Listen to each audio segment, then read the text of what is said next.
All right, so when we're talking about looking at composite or compound shapes, we have various things. So this composite solid is really a combination of two or more items that are 3D, and then they either add or subtract depending upon what is happening with those volumes. So we have a candle holder that has a shape of a cube with a cylindrical hole cut through it in the middle. The edge length of the cube is 5 inches. The diameter of the cylindrical hole is 3 inches and its height is 4 inches.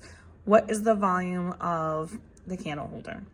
So I just put over here on the side, as you can see the drawing. So you've got 5 inches around the side.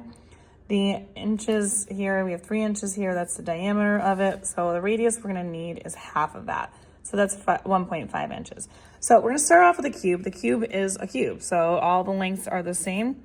5 times 5 times 5, or 5 cubed, which means that my volume is 125, and we are talking about inches cubed for that. And again, when you are looking at how to do a cube, 5, you type it in here on this calculator, and then you're gonna hit this button right here.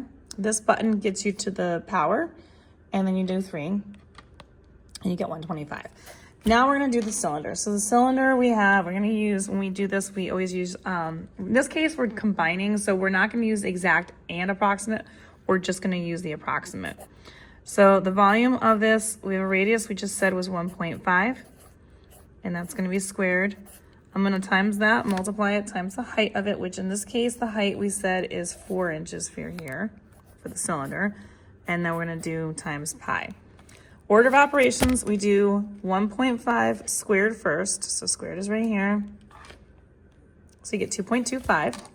And then we're gonna multiply that times the 4. And then we're gonna hit times the pi button. So again, we're doing at this point, at the end of this is gonna be an approximation. So we're gonna do 2.25 times the 4 height times the pi button, which is right here. And we get this, 28.27. If we round to the nearest tenth, like I always do, then that 2 is gonna go up to a 3 because of the 7. So that is gonna be 28.3. We are talking about inches here, so inches cubed. So that is the cylinder. Now we're gonna take that volume of the cube and we're gonna subtract the 28.3 to get my finalized answer. And when I do that, I get 96 point, let's see what we got. 125 minus, I'm gonna be very accurate. Oh wait, hold on, let me just make sure. Yes, 28.3.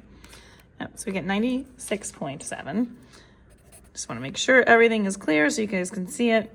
And it's gonna be inches cubed. And so that would be my finalized volume for this particular question. If you want more questions like these, find them on my YouTube, Instagram, and TikTok at You Want Algebra.